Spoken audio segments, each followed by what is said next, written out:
Next speaker we have is Avinash, who is a program manager at Cognizant, and he's going to talk about Paved with Good Intentions, the slippery slope from Agile to Scrum Fall. Just to remind you, the Twitter contest is still on, that's our hashtag, and we're also streaming live. View full screen, Control L. Okay, let me help you. Yes.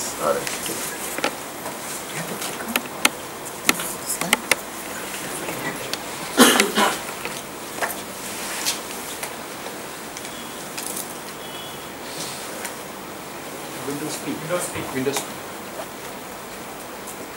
That's what I'm doing. Not control. Thanks. JP, could we use your... Oh yeah.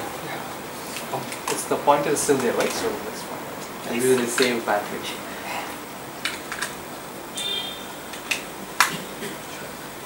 Check to the right. Front one is for light. Point. That's on. Okay, great. Thank you. That's the thing with program managers, right? They depend on other people to get given a presentation notice. I'm Avinash Rao. You'll see Mindtree written on the agenda, but in the meanwhile I've changed organizations, I've changed countries as well. I was in London 3 weeks ago, relocated. It's great to be here. If there was, I didn't know how the audio would be, I didn't know what the noise level would be, but if there was a background to this particular slide, we would be playing This Ain't a Love Song. Okay, so we're going to briefly look at these in the next 40 minutes. The belief in the Agile Tooth Fairies eroding. And we're going to look at a case where we had 3 acts, Act 1, Act 2, Act 3. For the waterfall, how Agile succeeded, the evil empire as represented by the business in this particular case took control, and how we moved from what was a successful Agile model into something that isn't Agile, but can still work in some cases. We'll also look at some lessons learned, and then hopefully I'll finish quickly, and then we will have a good discussion around what worked, what didn't, because I think this case will be something that's quite thought-provoking. I love the sound of my own voice, so it's a bit difficult for me to finish in 30 minutes so that we can have 10 minutes for discussion, but I'll do my best. Okay, so we'll start with tooth fairies and silver bullets. There are a lot of studies, informal surveys, formal surveys coming out that are saying that Agile, especially on its way to the enterprise, when you take it out of its sandbox and put it in enterprise IT, isn't doing very well. And we all know there are many, many reasons why. But one of the reasons really is that Agile adoption in the enterprise, and I'm talking about large programs. I look at programs which are typically greater than 50 people. The last one that I managed had about 200 people doing Agile. So 61% of the time, it's management who decides that we have got to do Agile. And there is an acronym that has become a favorite of mine, because quite a few people in the UK, for some reason, have told me this. They said, JFDI, just effing do it, right? I mean, just effing do Agile, what's the problem? And management, though, hasn't changed, because they're still doing scope-based funding. They're saying, here's an approved scope. Here's an approved pot of money. Now, instead of doing waterfall, just do Agile. So a lot of the measurements around the programs that we're looking at are still the traditional management approach of, here's a fixed scope, here's a fixed timeline, here's a fixed pot of money, go make it happen. Also, you have, we just spoke about tribes and the role of relationships in knowledge sharing. And the thing is, in the Japanese companies, there isn't too much attrition. There isn't also a lot of, people are typically born into tribes. You can't just put 8 people together randomly and say from tomorrow you're a tribe. It takes time. But then a lot of us, and I know there are many people here from service companies, we go to clients and we say, we have Scrum teams on tap. How many do you want? 20? We'll have them for you tomorrow, right? And then we say, we expect those Scrum teams to behave as though they were tribes, without giving them the time to settle down, because that's the way we're marketing it, and that's fine, it's a good business, but it's something that we need to keep in mind. Also from clients, this is something that I see all the time. They say, for smaller programs, a process owner, a program owner is somebody who understands the particular product that's being developed. But what's happening on these larger, really large programs is that the person who's doing the funding, the person who derives the business benefits out of the program is someone who's very important and very busy and has a very fancy designation on his or her name tag. And so they say, so you need a process owner from the business? Okay, let me see who's available, let me see who's free. And typically what we see is that there's somebody who's 4 levels, 5 levels below a financial decision maker who's assigned as a process owner for large programs. And we've also gone from not accounting for evolution and emergence, which was a problem with waterfall, to completely making it up as we go along, compounded by the measurements that we are putting in, which are the measurements of the typical large program waterfall. Right. So what we get when we go agile, and this is my last slide before we actually get into the case and talk about some specifics, but we'll figure it out as we go along architecture, and I have some data points of how much it costs to actually fix architecture and NFR if we don't get it right the first time. There's always evolution in corporate security and IT governance guidelines, which are severely impacting longer time scale agile programs because it leads to significant rework. There's also the agency problem between the business and representatives of the business, and we spoke about that a little bit just before. And finally, there's the temptation to build functionality quickly to demonstrate progress, because that's what the measurement is trying to do. Right. So we'll get into a bit of a case. I think you'll find it, I hope you'll find it educational, but I think you will find it entertaining, unfortunately.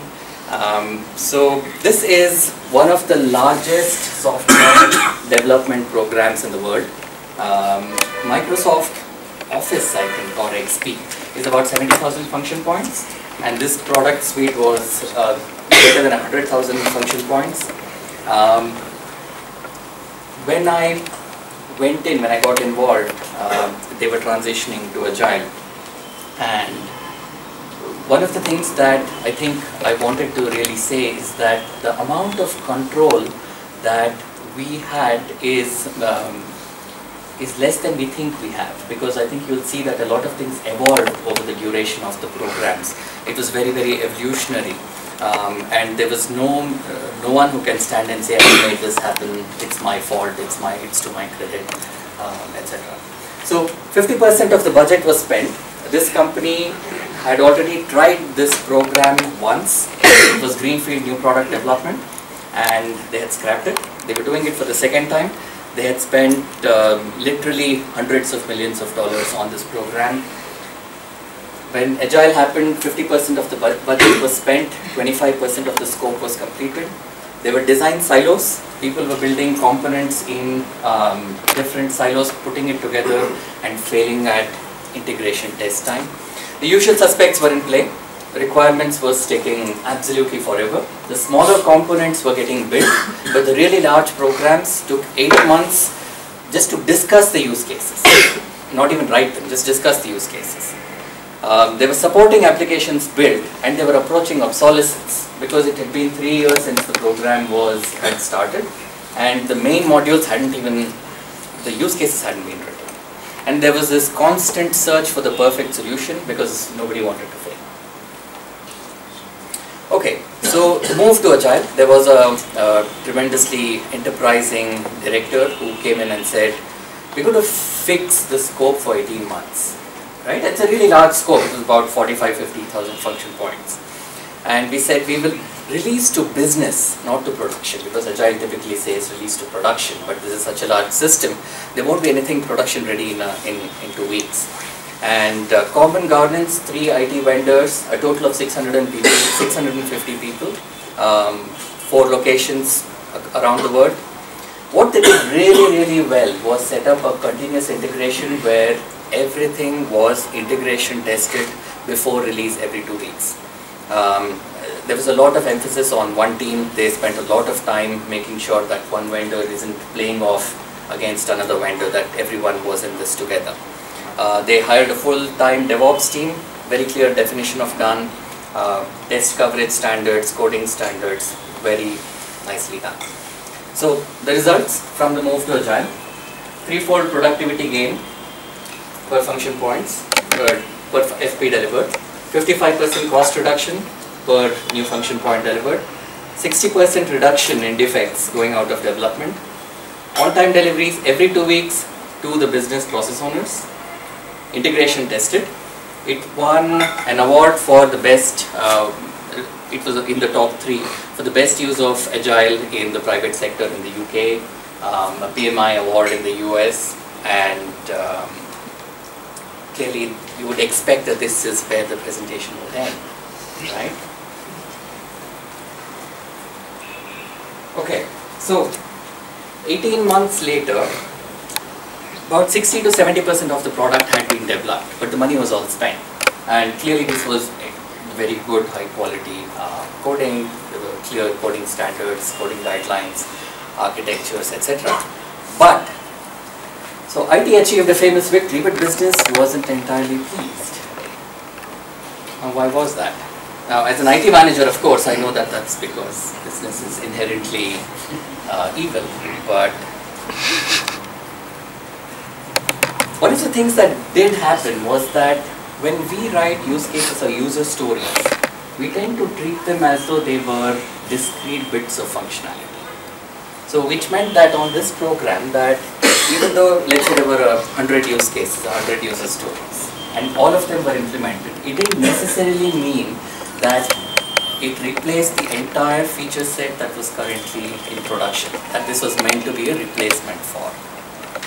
Also, the process owners had validated the business cases, but not the end-to-end business process flows. What I mean by that is, let's say I used to be a credit card acquiring product manager. So I have a flow that says I need to access the credit card details, and that's a case.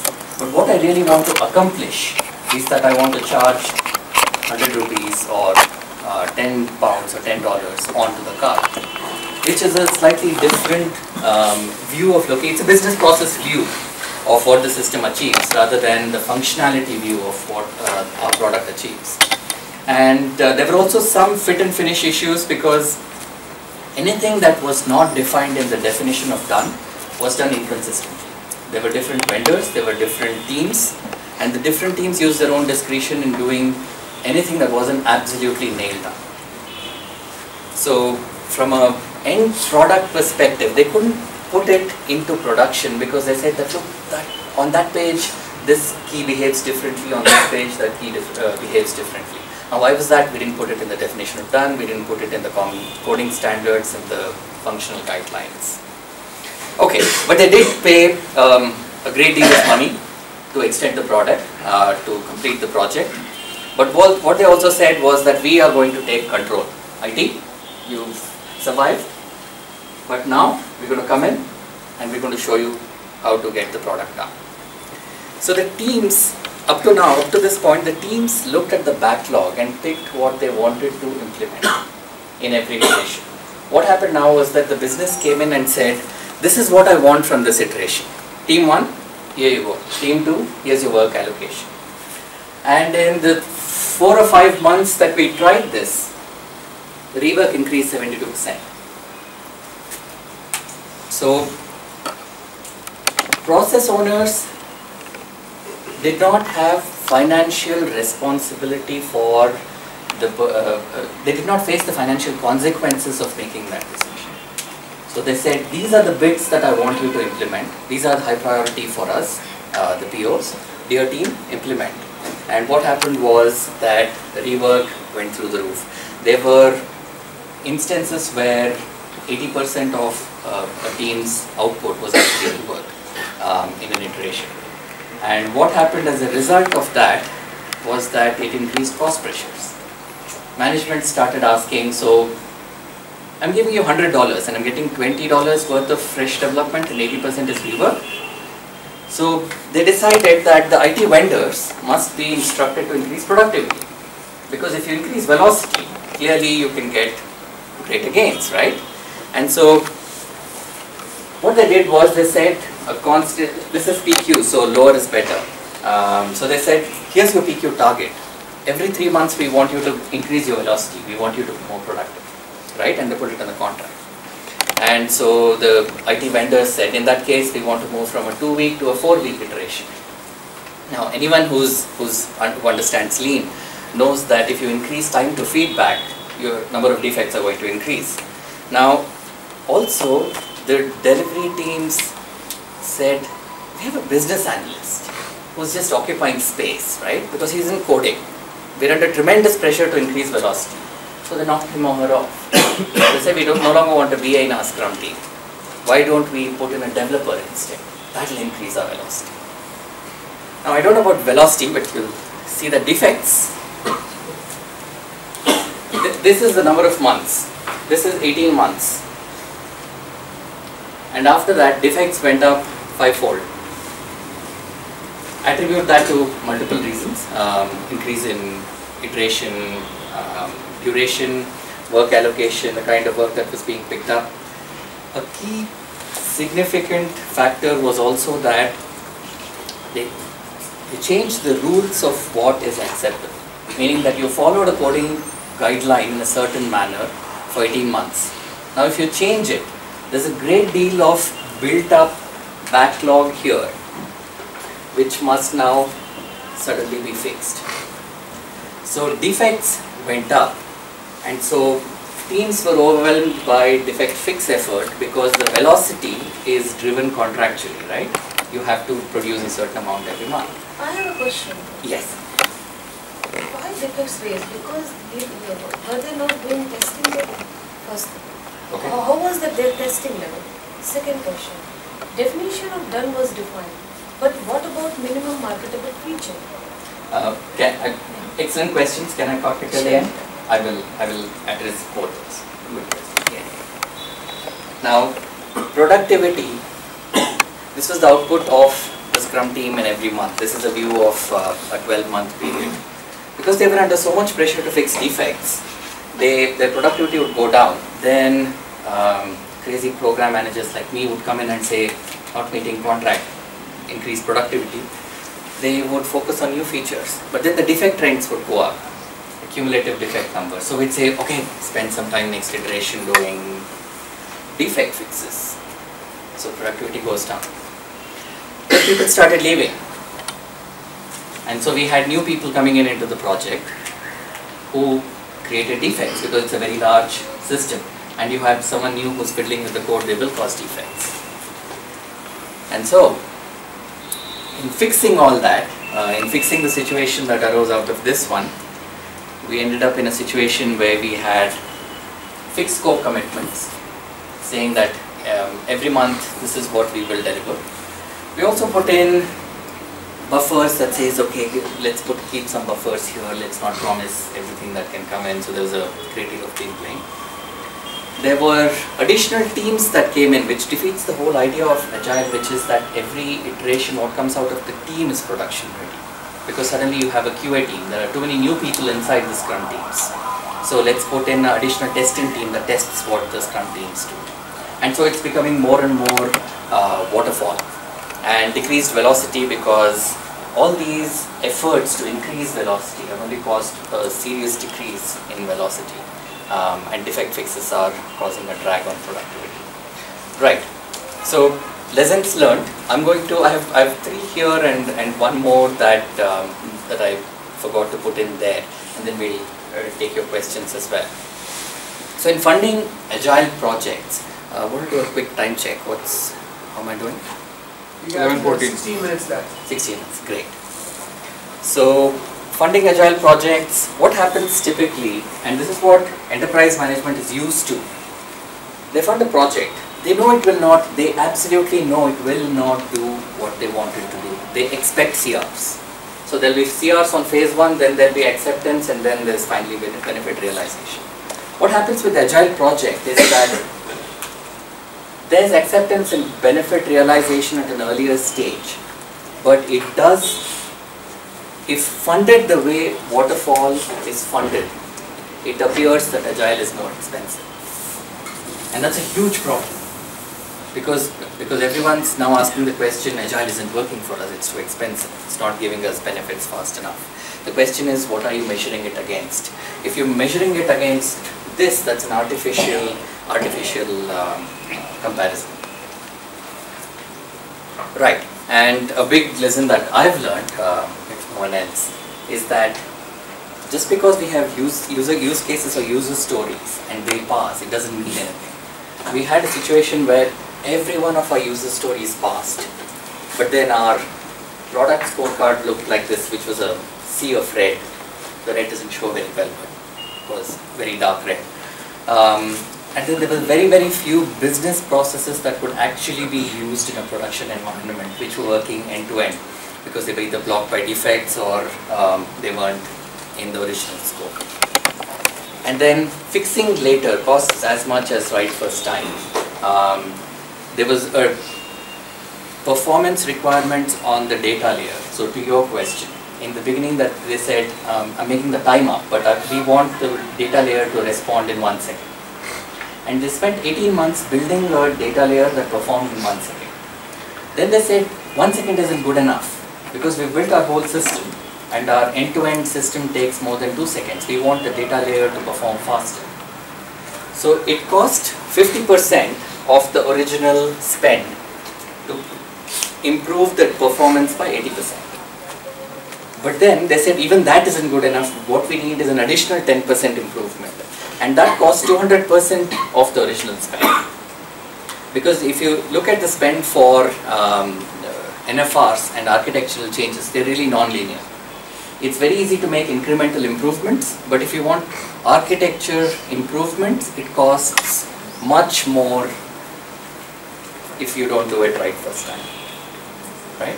And so those are my slides, but I will take the question that you asked, which is the question that we asked our client, right? Saying, were you sleeping 18 months because we were giving you a product? Means acceptance criteria, preconditions were not defined accurately to meet this condition. Yes. Means problem is not there in the Scrum. Problem is there who are following the Scrum. They are following the Scrum partially, not fully. Also, it's a question of, it's a change in the goalpost. The goalpost was, we are failing in product development. So in 18 months, we recovered to a point where there was a viable product which could be taken to market. But now the goalpost is this production ready? And that's a completely different question. But finally, that's what the business wants. But every time we make the mistake of not defining the goalposts correctly, we build up this huge backlog of work that will have to be done later, and it will all get bunched. Another thing is, sorry. So another thing, user stories were not related to business processes because they need to be a part of business process, right? You got your user stories right, but your business did not accept that. Was it not supposed to be hived off from the business processes? It should have been, there should have been 100% mapping from the BPMs, the business process models, going into the UCs.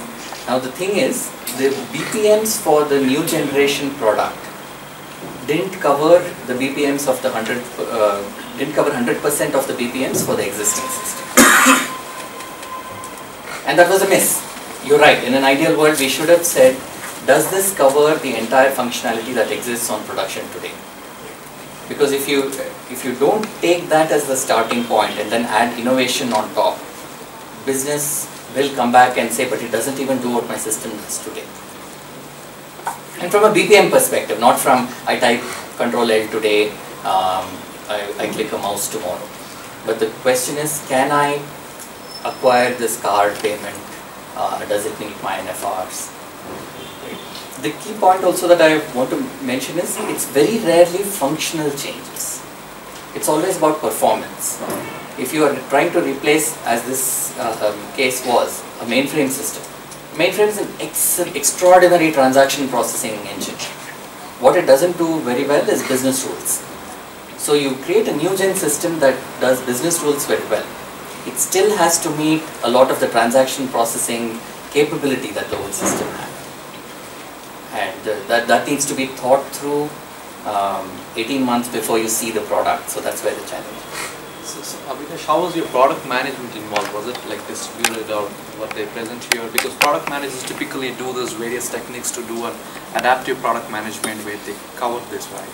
Yes, and that's where I think we have this agency problem. Yeah. Because if you had the right people in the beginning who were paying close attention, I had it somewhere here. Right. And this is becoming a problem across, not just here, but I see it in a lot of programs. Right. That the guy who actually has P&L responsibilities comes in very late in the game. Right. And which is the big difference from old Scrum projects. Because in old Scrum projects, there was more hands-on direct control of the person who is going to realize the benefit. Right. Today, in large enterprises, there's a disconnect between the people who will fund it and realize the benefits and the people who are on the ground acting as program managers, product managers and POs. Sure. In fact, that was the main reason why they created a product owner role. But I see like a lot of not only in service kind of the agency scenario, even in the product companies, they fail to do a 50% balance between the ROI and then the team interaction. I mean, that's a very subtle, delicate role. Yes. And that could lead to these kind of issues. Because if we go through manifesto, customer collaboration, that is entirely missing here. So we can't blame Scrum. We have to blame ourselves. It's not the fault of Scrum, I would say rather. Right. It's a fault on our side. Scrum is not failing here. We people are failing to implement Scrum, I would say rather. If I may rephrase that, people like me, program managers, IT leaders are failing to present to and convince the business that this will give them better results. Because if we don't do that right in the beginning, then it won't work. Doing it and sustaining it over a period. Sustaining it, exactly. That's more important. One more point is that the business in the larger enterprise most of the times is disconnected or they are on the field with the customers. Yes. The product owner who is in the system is always out of that customer base. What business owner tells these guys how we interpret. The miscommunication happens right there. That's one of the main reasons why business and the user stories are not matching. I think it's also a question of scale. Yes. When you look at any large organization, they reward people in silos. Yes. A tester, you reward for his testing capability. You reward a developer for his development capability. But then at some point you need to give that horizontal leveling, and we don't do that in large organizations. One more thing is there. The gap between definition of done and minimum viable product. I have on my article on Scrum Alliance on the same topic where I have discussed this. Actually, there is no artifact in our Scrum regarding the minimum viable product. We always talk about definition of done. Though minimum viable product has value on return on investment, which product owner side or business side people think of, which development team are not considerable on that. So if we look on that, then we get the information, like where is that gap actually is. But to give you an example, I was working with a bank in the UK, very large card issuer, and they said our MVP is 80% of our 18-month program. So in their minds, the whole thing is the MVP. You get everything. Otherwise, they just couldn't conceptualize breaking it out into and that cannot be done in an artifact. It is a continuous process of involvement, collaborative involvement, and that is where things go wrong.